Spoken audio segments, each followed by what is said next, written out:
Tenochtitlan, the fabulous island capital of the Aztec Empire.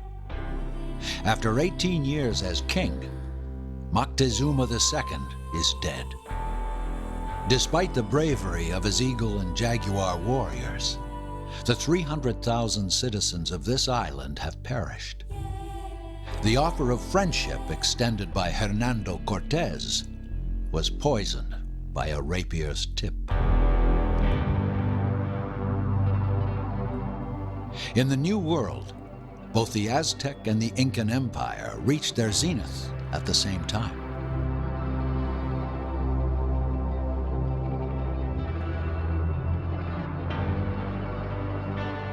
Thousands of miles to the south, the Incas had marched from Cuzco to conquer new lands on a scale worthy of Caesar himself. At its height, in the early 1500s, the Incan Empire was 5 times the size of Europe. From Chile to Ecuador, their emperor reigned supreme. Over 1 million square miles of territory, inhabited by 8 million subjects.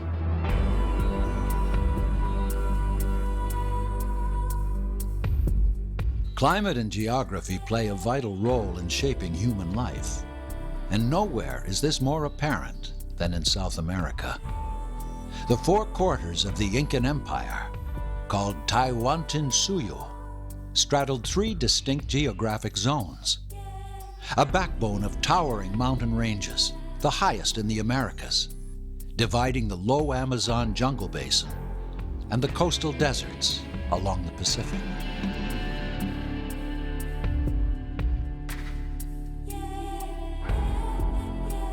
The Incas were late arrivals on the Andean scene. Remarkable civilizations had preceded them long before they ruled in Cuzco. The Incas inherited over 5,000 years of evolution characterized by craftsmanship, social and political organization.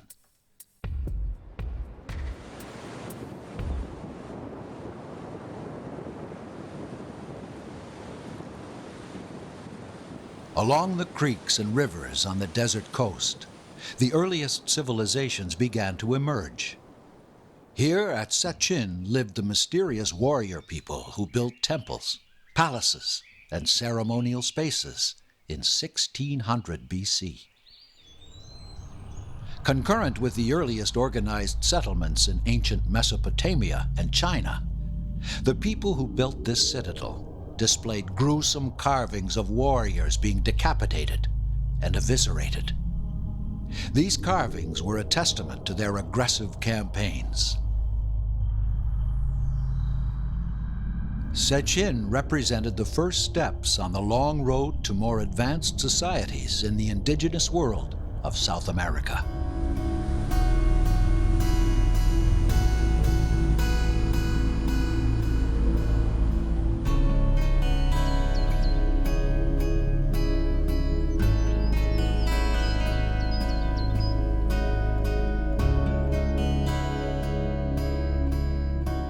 Further up the coast, the construction of these colossal pyramids was a testament to the power of the Moche civilization. This sacred site was centered on the pyramid of the sun and moon. 1,500 years ago, these were the largest structures in ancient Peru. More than 100 million adobe bricks were used to build the Huaca del Sol. The Pyramid of the Moon reveals that succeeding generations of rulers created temple rooms, decorated in polychromed friezes of deities, and then buried them as they built over the previous structure. The Moche civilization began to fade in 800 AD, perhaps due to a major drought. The Moche were replaced by the Chimu Empire.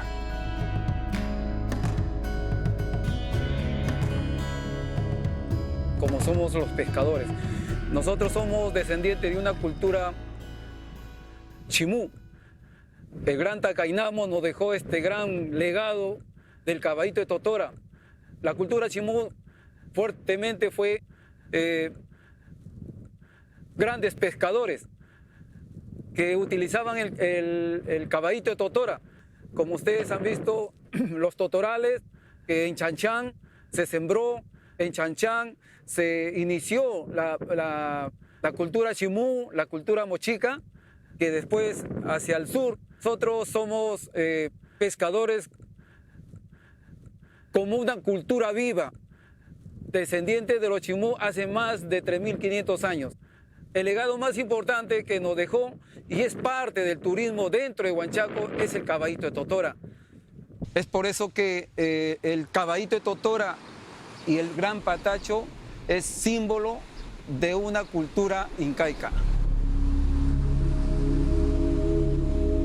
They built the largest pre-Columbian metropolis in the Americas. Chanchan, the capital of the Chimu Empire, was home to 50,000 people. The architects of Chanchan planned an intricate network of streets, royal compounds, temples, and vast courtyards, all surrounded by high adobe walls. A system of canals and subterranean aqueducts replenished the reservoirs. Their artisans were skilled in crafting gold and silver jewelry. In the 13th century, the Chimu Empire was facing disaster. An extended period of rain created by El Niño devastated the crops. Chanchan's leaders, desperate to appease their gods, offered the most precious of gifts. They sacrificed over 200 children and hundreds of llamas. These desperate measures of a declining state would not stop an even more dangerous enemy to challenge their authority. Estamos ubicados en Huanchaco, una caleta milenaria mochica chimú, donde aún se mantiene una costumbre milenaria de los mochicas, que es la pesca artesanal. Y vemos pues con gran satisfacción que esta cultura viva está presente, ¿no? Y es realmente maravilloso. Y muchos se preguntan cómo es que esta cultura se ha mantenido en estos tiempos. Ahora, sabemos que este caballito de Totora es solamente una de las embarcaciones que ha tenido la cultura mochica chimú, porque según cuentan y narran las crónicas, hablamos de más de 100 embarcaciones de diversos tipos.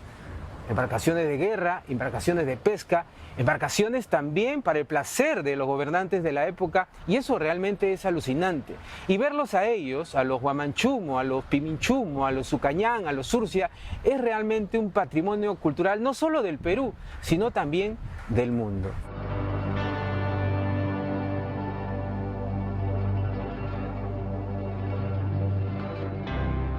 To be Inca was to be a descendant of the sun. The first children of the sun, Manco Capac and his wife Oclo, the legendary founders of the Incas, are part of the oral history of South America. The fine line between myth and historical fact is difficult to discern, given that the Incas had no written tradition. We do know that a small tribe abandoned its origins near Lake Titicaca around the 14th century and ventured north in search of a warmer climate and more fertile land.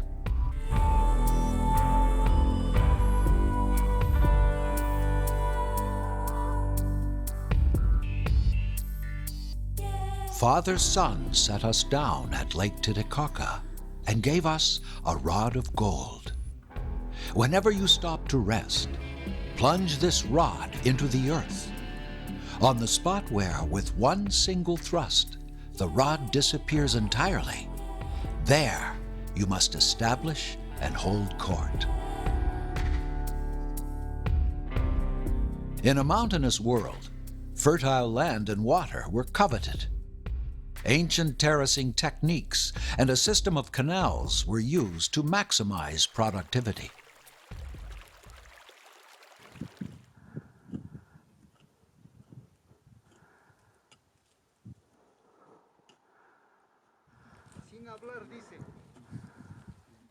Este culandro no es esto, no es lo único que estoy trabajando acá, no nada trabajan. Trabajan ya varios, ya pocos están aprendiendo también. Pero esto les gusta de acá del campo, no es con abono, no.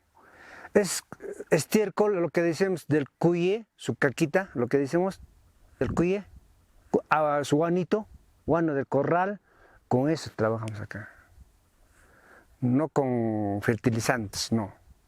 Fertilizante lo quema, crece nomás, grande. Pero en cambio con esos guanitos del campo, así nomás crece. Ahora, acá trabajan de todas clases también, acá trabajan quinoa, tarwi, haba, papa, olluquito, oca, todo acá. Esta es zona tranquila. For thousands of years, the indigenous people of South America exploited the curative and psychoactive powers of herbs, roots, and vines found in their natural environments. La hierba del espanto, que es la paja del susto, para curar el susto, aire, mal aire, para baños. Y antes del baño se toma un trago. Se utiliza un trago antes del baño. Pero ¿cómo se sabe que esa planta sirve para...? Tengo conocimiento de esas cosas. Tengo el conocimiento. ¿Tus ancestros? Así como mis ancestros. Tengo el conocimiento. Esto es como una farmacia. Es una medicina natural, pero es como una farmacia. O sea, no es por venderte, no, sino tienes que saber. Es el San Pedro, del que te hablé hace un momento, que pasé un ritual.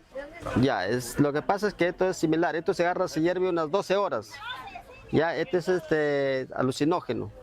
Es mucho más mejor si tú lo mezclas con unas hojitas, pero de la misma rastrera, es para alcanzar a ver ya alguna pérdida o algún daño, lo que tú ya se encarga el maestro de hacerlo. También lo sirven como para emplastos. Para emplastos lo utilizas con otras cosas, con el contrechizo, la micha, todas esas cositas.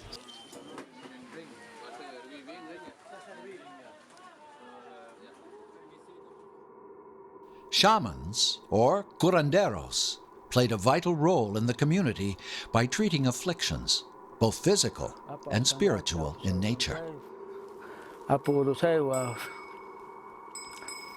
Apu Mama Simona Cusco, Apu Machu Picchu. Este ya también es el San Pedro y ayahuasca se llama este, más conocido para hacer unas ceremonias en la noche, para hacer brebajes por lo que está dañado la gente, lo que está embrujado, para hacer regresar y para tener esa energía, esa fuerza, ¿ya? Esto es la ayahuasca. Para beber solamente pequeña copa nomás, no mucho. Cuando excesiva, eso te hace bloquear o te mata también. Muy fuerte, es muy poderoso. Esto de la selva no es de acá. Y esto es más que todo para reumatismo, para dolores del cuerpo, ¿ya? Y esto es para mirar la hoja, esto se llama hoja de coca. Esto es hoja de coca, entonces sirve para, mayor parte para mirar la suerte, lo que es salud, lo que es daño, hechicería, maldad, todo eso, ¿ya? Y la campana es la sonaja del ánimo de la persona que entra. Más que todo, así, para alcanzar la tierra, primero se sopla a los apus. Cuando va usted a pasear a cualquier lugar más peligro, camino del Inca o bien zonas silenciosas, ¿no?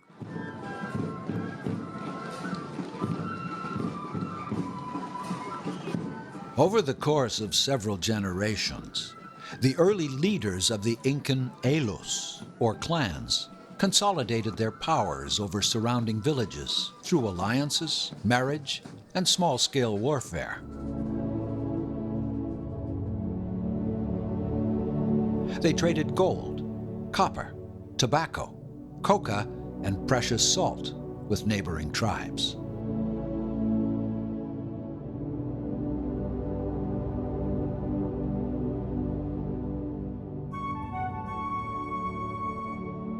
The Incan capital of Cuzco lies at 10,800 feet above sea level. Commoners lived in clay and reed houses, whereas the royal compounds were built using finely hewn stone. The finest artisans, potters, weavers, and jewelers were brought to Cuzco.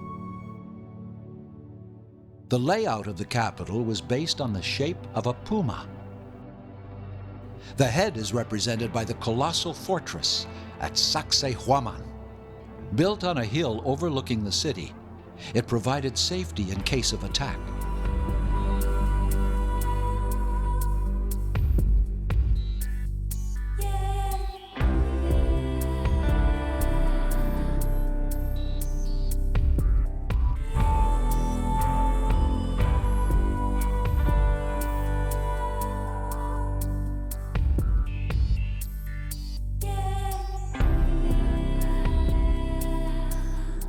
"20,000 workers built this fortress over a period of 20 years. Several thousand men would carry or drag each enormous stone to the hilltop. They had no draft animals, iron tools, or wheels, nor did they use cement. These stones, some weighing 150 tons, were so precisely fitted into place that separations could not even be breached by the head of a pin."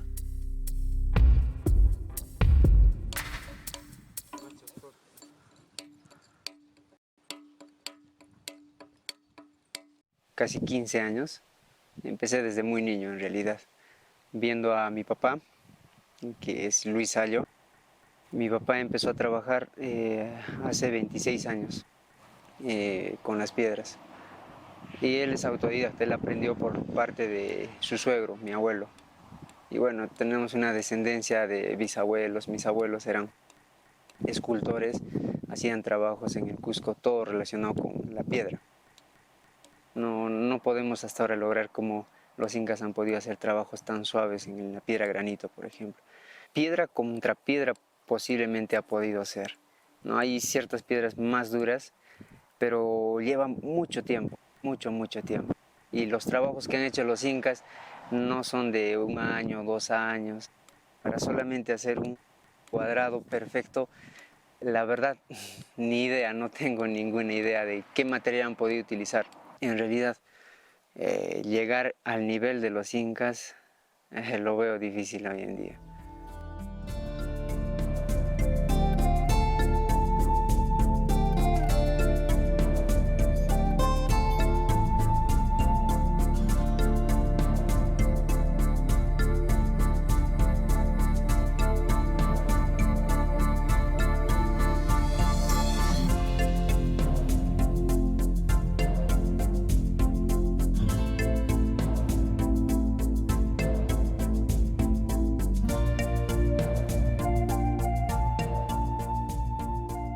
"13 consecutive rulers solidified the Incan dynasty.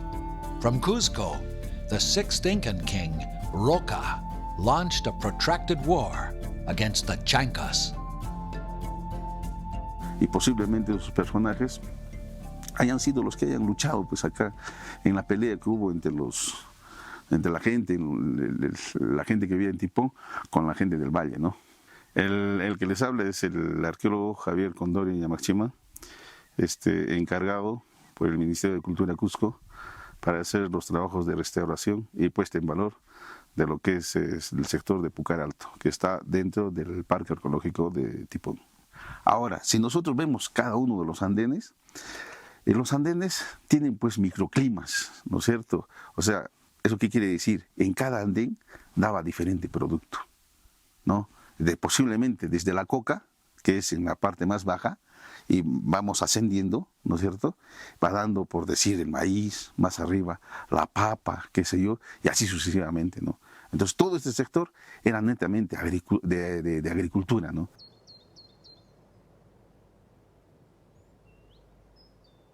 Tipón tiene más de 36 ojos de agua. Y el agua, pues, acá hay todo el año la misma cantidad.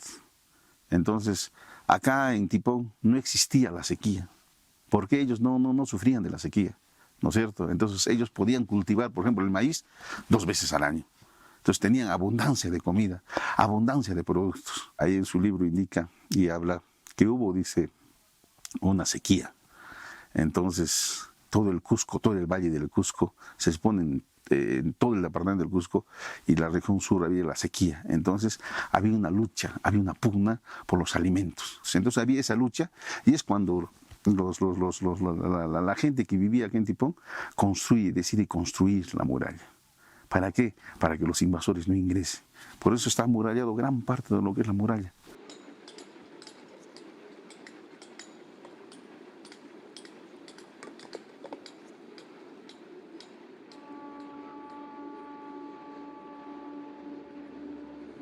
In 1438, it was the Chancas' turn to attack Cuzco.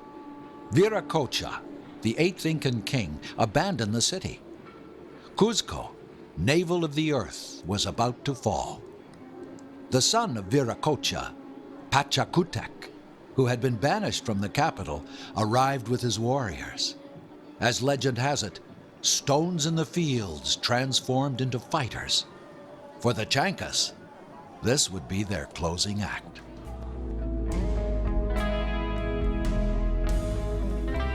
From the high mountains, the Urubamba River snakes its way down into the jungle basin. In this sacred valley, the Incas built a fortified citadel. Above a cascade of terraces rose the imposing mountaintop stronghold of Pisac. Given its strategic location, Pisac controlled the roads and trails leading into the jungle. Further up the valley, Pachacutec established a military post at Ollantaytambo.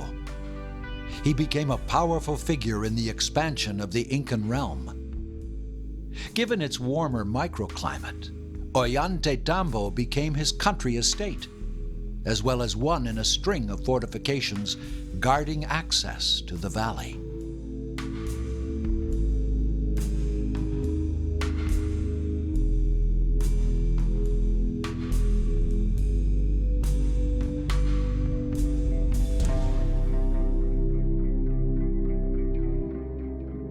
Pachacutec led his army south of Cuzco, towards Lake Titicaca. The area was jealously guarded by the Colas and Lupacas. These circular funerary towers were built by their ancestors to entomb important leaders and their families. The region was rich with gold and silver mines, as well as large herds of alpacas and llamas.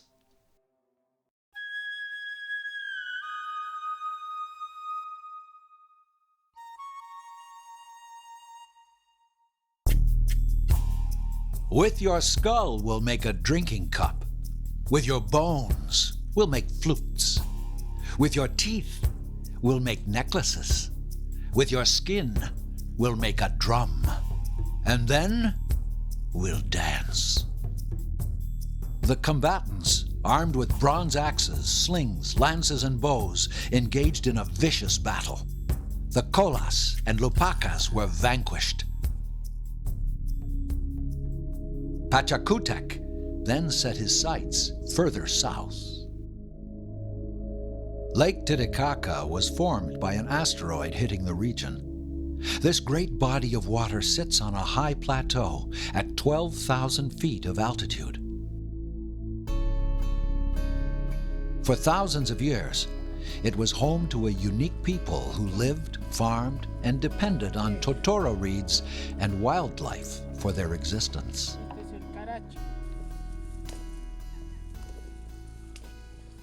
Fini es como una fruta o un helado o hielo.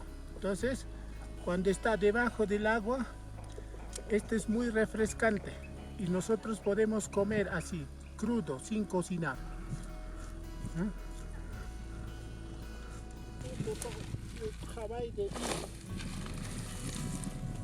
Secar la totora.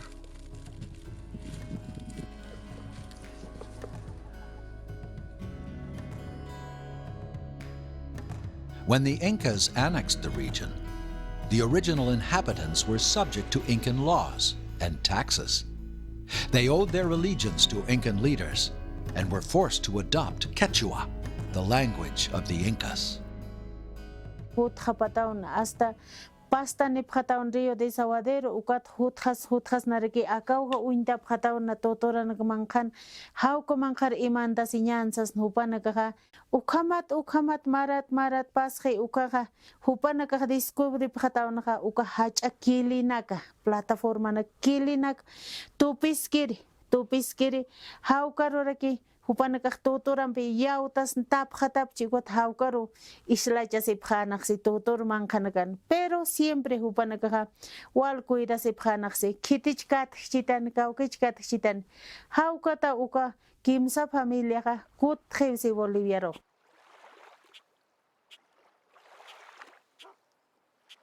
Nana ka chalvit ampiki pune hakasit chalvit alhasit kuatha ponuta alt asinip thauka mangetanak alt sinip aros feriustanak alt sinip papitanak uka ampiki hakasit awisa kimsa familia wawahanagam paja uthasit iskitanagam tunga historia sip ki maine chachane maine warmine Aukom kunay manatak totor kamaki muebles kunas totoras kaki uka ki nanakan importante no uka nawal uchista akun hamat kerak uka achachilanak akar uthanok vajanza Cristina humak uthasta una maravilla del mundo único en el mundo sabitukan humak kunatas khayanakar sarjas urak enak alasis haninak akar uthasinya puni mundas akar uke puni alchijas wawajas hutas kenexas uthasta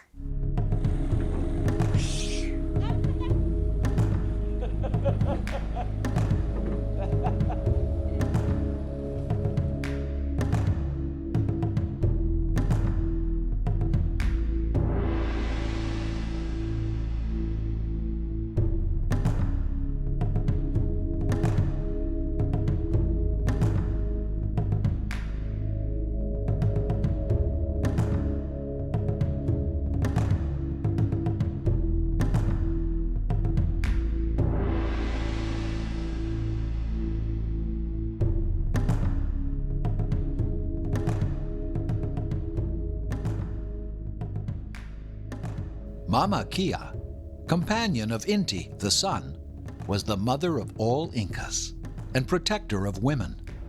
She was also goddess of the moon and regulated the passing of time.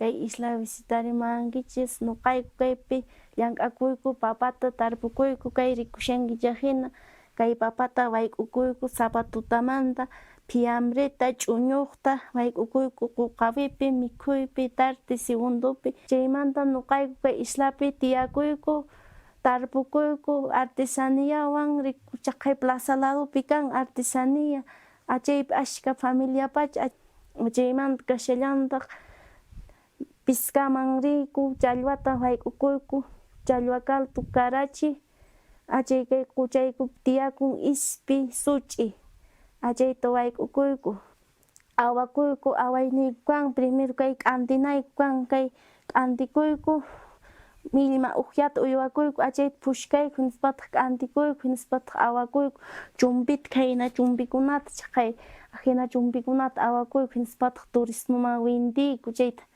Windiyku nispataq nuqaykupaq chaytaq rantikunaykupaq faltan achaykunapaq chay.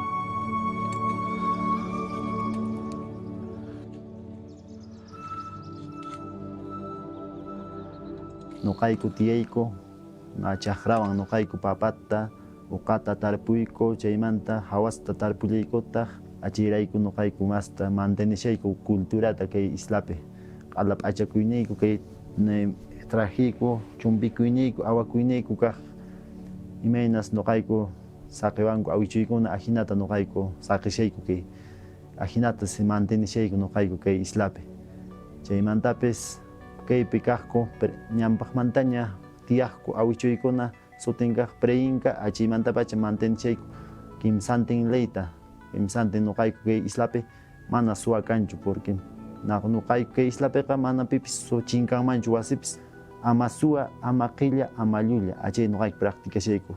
Pay saqiwarqanku leyes incas chay karqan achayta seguimos mantenishayku nuqayku chayta hasta kunan p'unchaykama. Ima ruwakuyniykupish ari yanapanakuyku tukuylarmanta imaynachus ñanpiaq timpu kaq llank'aynin ñanpaq timpu incakunalla ajina kikillantana mantenishayku. Musina chayman allin suerte apamuayku que gracias visitantekunapis ayshinanta suerte. Musina urqu musina.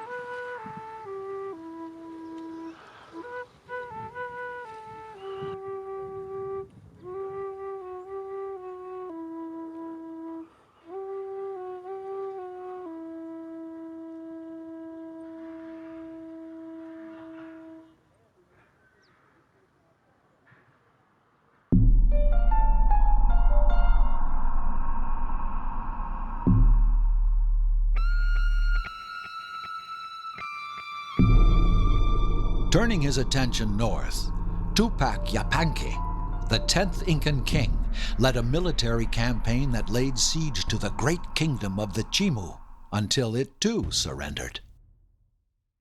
Porque como sabemos, los Chimú en batallas con los incas también ganaron algunas batallas y el estratega que ganó esas batallas era Querrotumi, el gran general, el portentoso y fuerte estratega Chimú, que cuando ya era la toma inminente de Chanchan, porque como sabemos en este enfrentamiento entre los incas y los Chimú, que duró varios años, tuvieron que cortarles el agua y Michanzaman, el último gobernante Chimú, le dijo a Querrotumi que tenía que rendirse, pero Querrotumi por su gallardía, por su hidalguía, por su forma de ser, decide inmolarse en la montaña sagrada que ahora sabemos que es el Cerro Campana.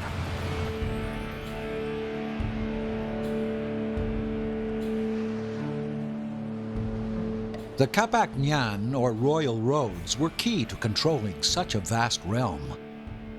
This north-south highway was over 4,000 miles long and linked a vast network of lateral roads covering 40,000 miles. Through jungles and deserts, tunneled through mountain passes, they linked lodgings, fortresses, storehouses, and citadels.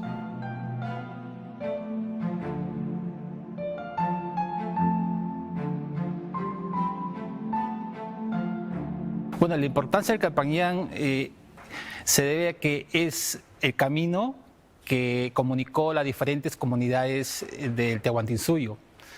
El Campañán estaba conformado por una red de caminos, puentes y diferentes estructuras que permitían que en la época del Tawantinsuyu se puedan comunicar las diferentes comunidades.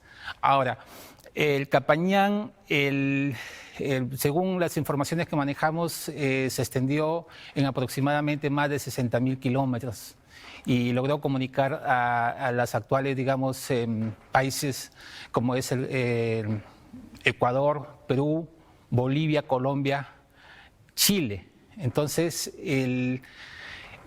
este sistema de caminos permitía que las diferentes, digamos, comunidades que iban siendo conquistadas por el Imperio Inca se vayan comunicando a través de estos caminos. Esto permitía a la vez transmitir la ideología, transmitir los diferentes conocimientos del Cusco hacia los diferentes lugares que se iban siendo conquistados por el Imperio Inca.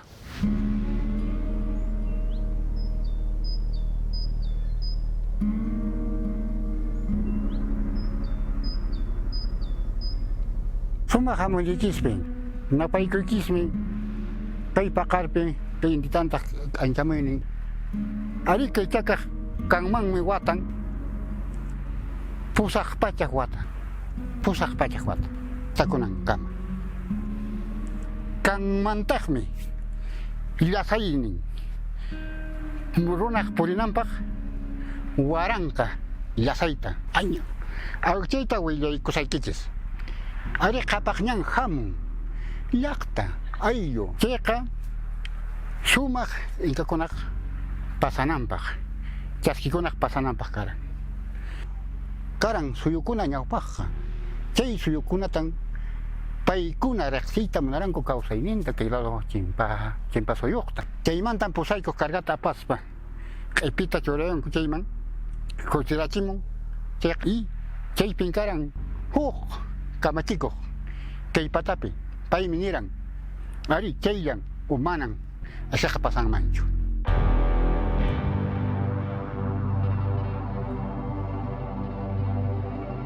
Spies, officials, and armies traveled along these royal roads that consolidated Incan supremacy by providing a superb means of communication, commerce, and conquest. It was death to tamper with any part of the road system.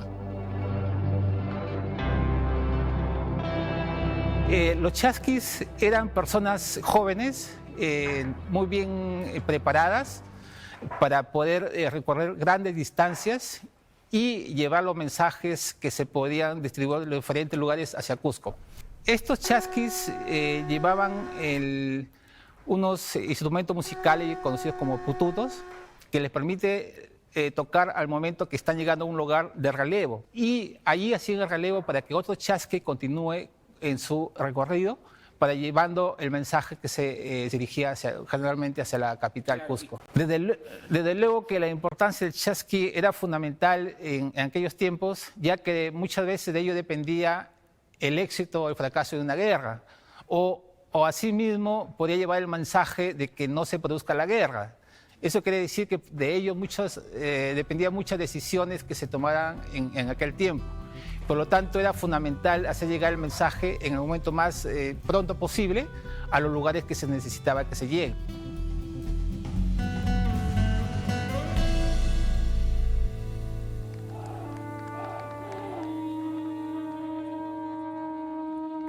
Inti Raymi, Festival of the Sun, was the most important celebration of the year.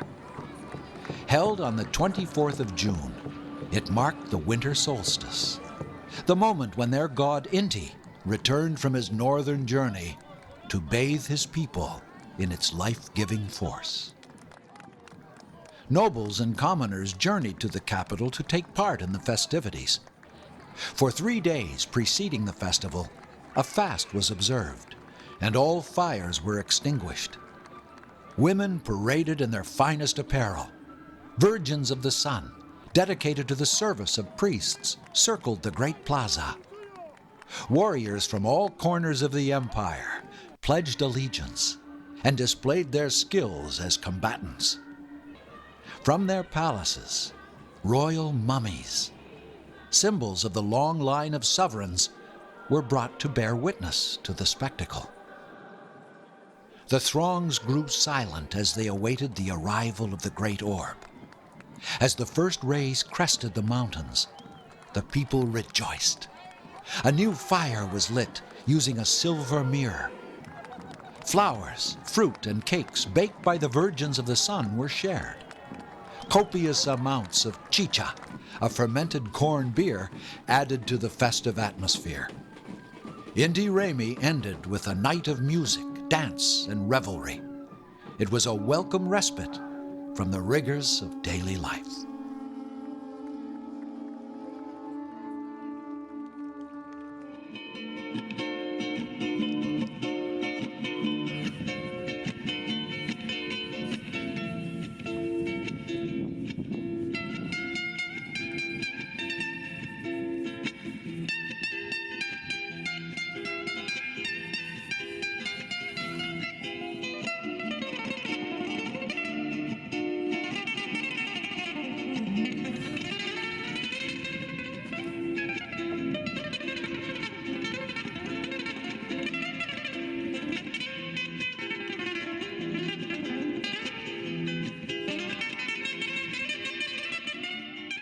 For thousands of years, Spain has been focused on war, conquest, and empire building. Phoenicians, Greeks, and Romans also exploited the Iberian Peninsula's gold mines and rich agricultural lands. However, the fall of the Roman Empire in the 5th century gave rise to one of the most brilliant civilizations in medieval Europe, the Moors. They were Berber Arabs from North Africa who crossed the Mediterranean and established caliphates, rich and powerful kingdoms across the Iberian Peninsula. Not until 1492, after centuries of war, did Fernando of Aragon and Isabella of Castile combine forces to defeat the Nazareth Kingdom of Granada, last stronghold of the Moors. In Spain, religious fervor was at its peak. In 1478, the Catholic Church launched the Spanish Inquisition. Those suspected of heresy, Jews, Muslims, the mentally ill, and homosexuals, were tortured and forced to parade in the streets wearing tall conical hats before being put to death by hanging, beheading, or burning at the stake.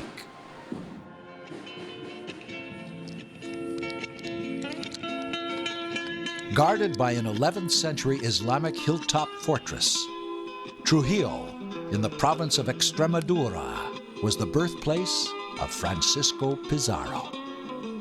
His destitute mother abandoned him in front of the church door. He could not read or write and found odd jobs, one as a swineherder. His early years were difficult, but he eventually found his calling as a soldier, just as his father had before him.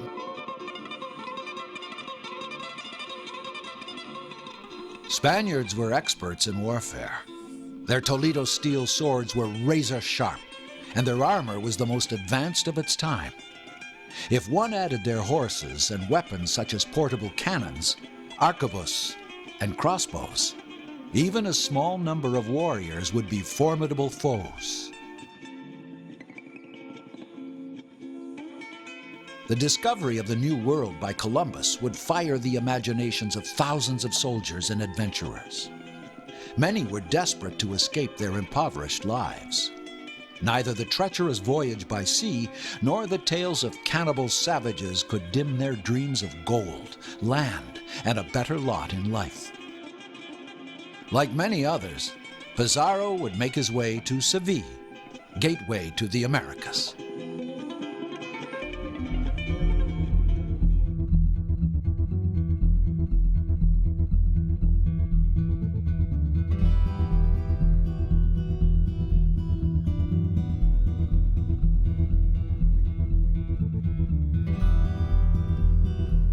Cómo es que el imperio Tawantinsuyu fue conquistado y sobre la llegada del conquistador, de Francisco Pizarro, ¿no? Y entonces vemos que él dio varias travesías, no solo una, incluso hubo españoles que murieron en estas travesías a nuestras tierras y precisamente en una de ellas llegaron hasta el imperio Chimú, donde estamos ubicados, Chan Chan, que en nombre Chimú significa sol, sol, y donde también tienen un vínculo con estas culturas porque el imperio Inca era una confederación de culturas y acá en el norte la que predominaba era la Chimú, que también fue conquistado por ellos. The 11th king, the powerful and wise Huayna Capac, was leading a force of 100,000 men in a bid to solidify his recent annexation of the northern provinces of Quito.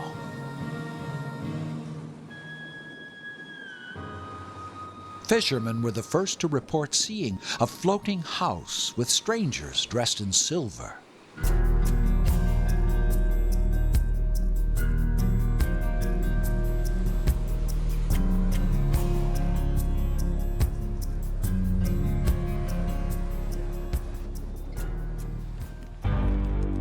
The king received even more worrisome news regarding several incursions by these strangers. His spies provided detailed descriptions of the men, their leaders, and powerful weapons, which exploded like thunder and shredded their victims. It haunted the dreams of Huayna Capac.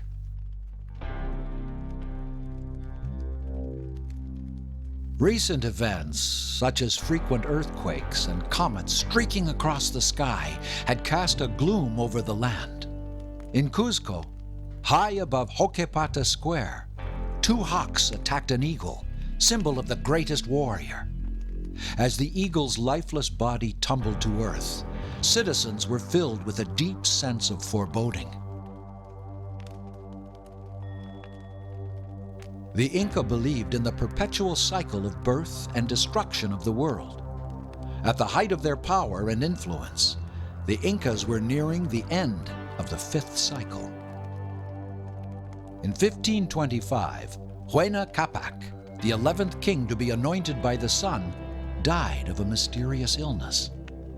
He had warned his countrymen that these interlopers would return and spread a dark cloud over the land. In an unprecedented decision, he had split his empire in two.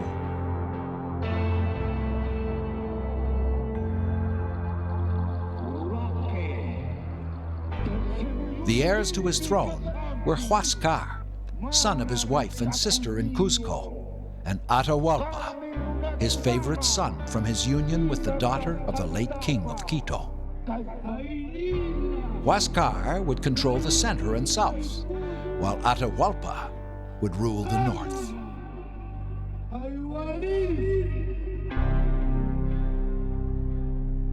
The empire was efficiently administered by 50,000 elite Incan leaders.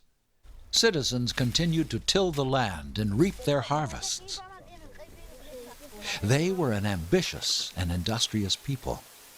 Every town's communal granaries were stocked with several years' supply of food in case of calamity. Incan leaders united over 200 ethnic groups and forged one nation.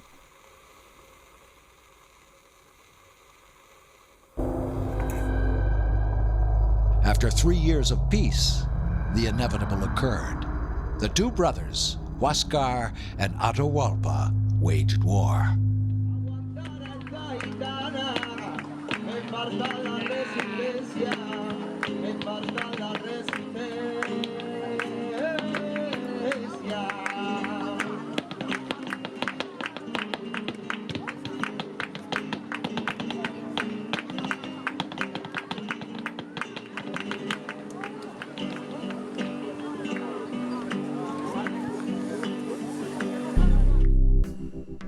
Pizarro had accompanied Balboa in the discovery of the Pacific and the establishment of Panama. Having made contact with the mighty Incan Empire, Pizarro sought permission from King Charles V of Spain to conquer the province of Peru. No doubt conscious of the treasures looted in Mexico, the king received him cordially and granted the old warrior the power and the privileges he requested. All the expenses for this new expedition were borne by Pizarro, his one-eyed partner Diego de Almagro, and Friar Luque, vicar of Panama. Pizarro had endured fetid swamps, crocodiles, venomous snakes, starvation, and the death of so many of his men on earlier voyages from Panama to Peru.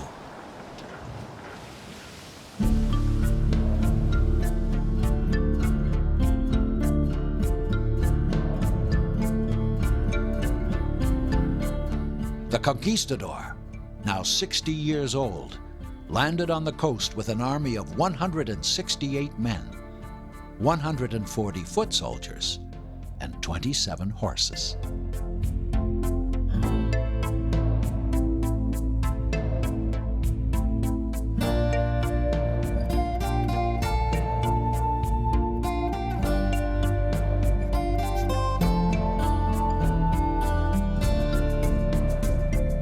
Pizarro and his men crossed the vast expanse of desert, enduring scorching heat and intense cold.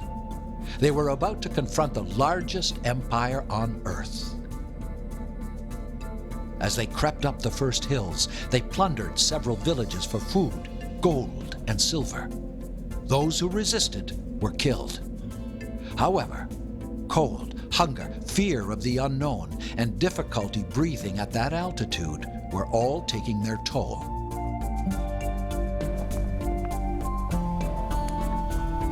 Pizarro understood that cowardice could poison their journey. He told his men that to retreat would be suicidal, as Atahualpa would surely kill them all. The invaders learned of a civil war between two brothers. The victor was Atahualpa. Could Pizarro turn this civil war to his advantage? Atahualpa sent an ambassador to welcome the strangers to his country and invited them to his camp at Cajamarca.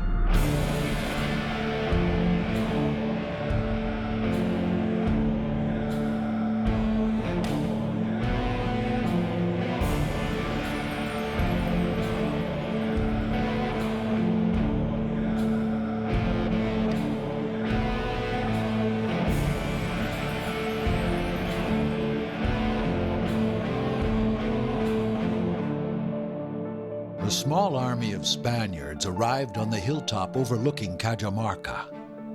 The sight below filled them with dread. 30,000 warriors and thousands of white tents covered the valley floor.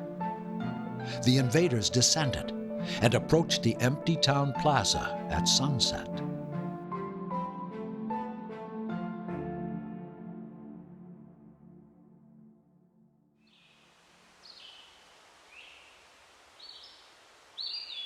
Atahualpa had proven his superior martial skills by defeating his brother Huascar. His claim to the throne was now solidified. The next step was to travel to Cuzco for his coronation. But what to do with these strangers? Who are these opportunists with their powerful weapons?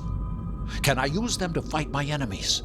Or should I make them pay for their disrespect? The penalty, extermination, and their prized animals seized. I agreed to meet with their captain. Pizarro summoned his council. He outlined his plan to take Atahualpa prisoner.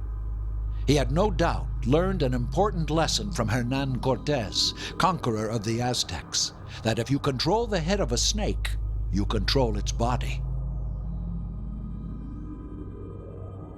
The cavalry, foot soldiers, and artillery were hidden in various rooms facing the triangular plaza. A single shot from a cannon would be the signal to attack.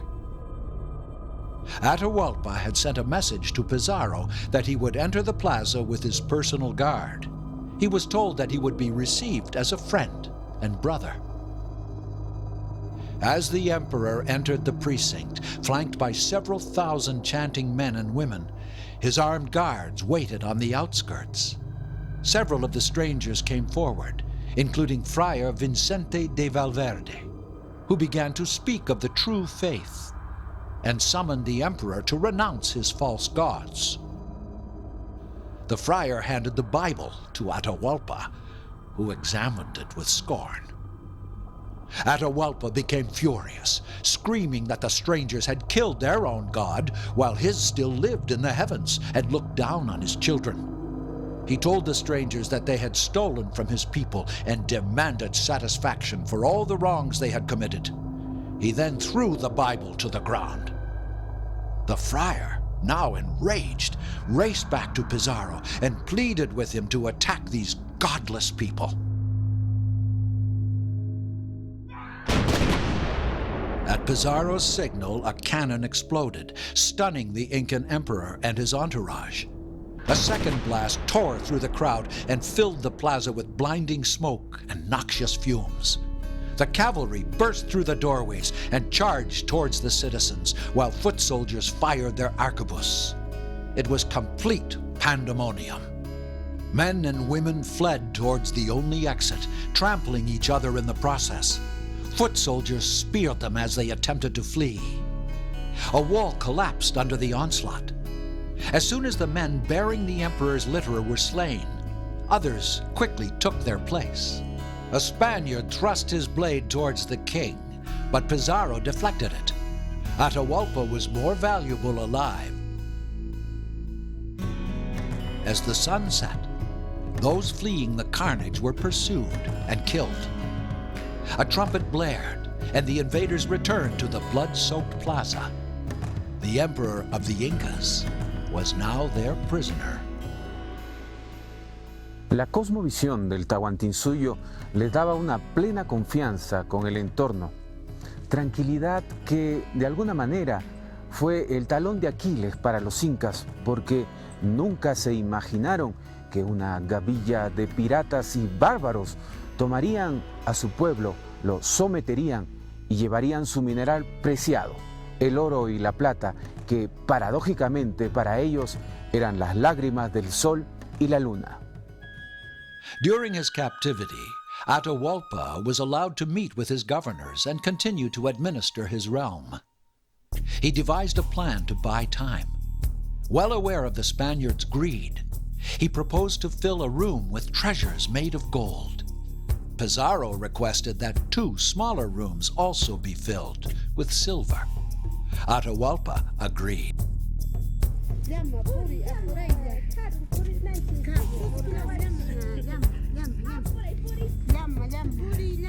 For months, natives trekked from all corners of Tawantinsuyu to Cajamarca, their llamas laden with the silver and gold ransom. Even the plates of gold covering the Temple of the Sun in Cuzco were ripped off the walls. As the piles of booty filled the chambers, the Spaniards began to melt the cups, bowls, plates, and animal effigies. Gold, the sweat of the sun, and silver, the tears of the moon, were reduced to molten lumps.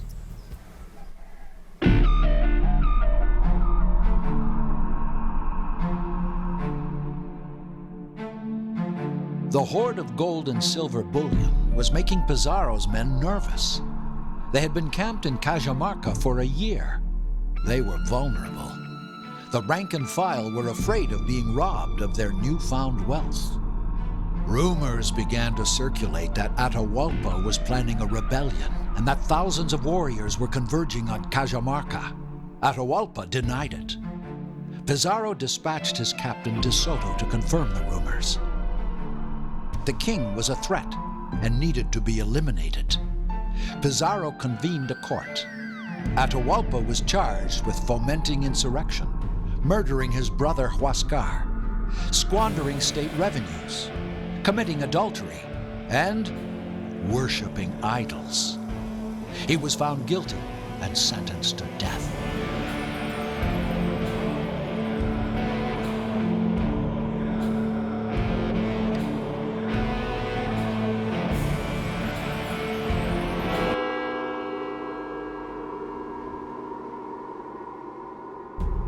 A small minority of Spaniards disputed the authority of the tribunal, requesting that Atahualpa be sent to Spain, but it was too late.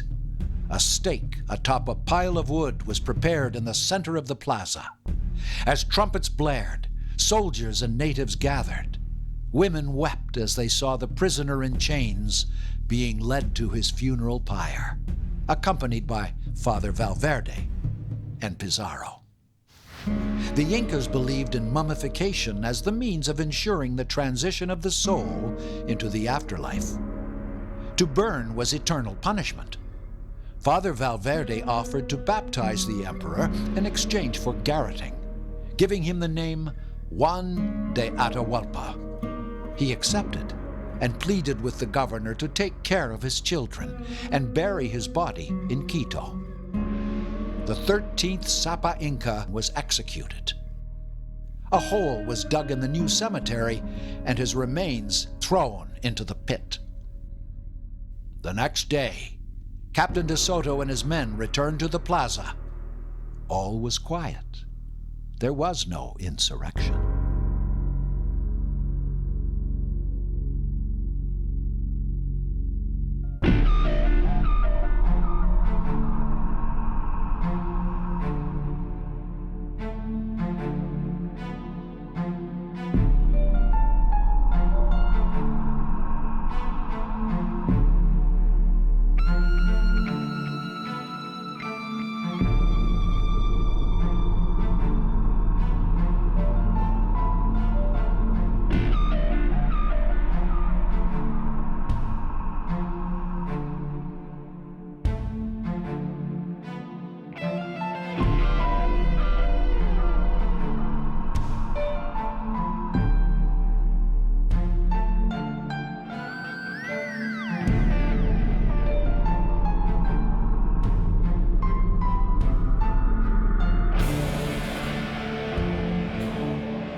A esta cultura viva que de más de 4.000 años seguimos manteniendo una cultura ancestral, milenaria, que en pocos países existen esas culturas. Por eso que invoco y pido que nuestras autoridades nos apoyen, nos ayuden a seguir manteniendo y esta cultura no se desaparezca. Esta cultura siga viviendo con el transcurrido del tiempo y nuevas generaciones que lo sigan manteniendo esta etnia cultural.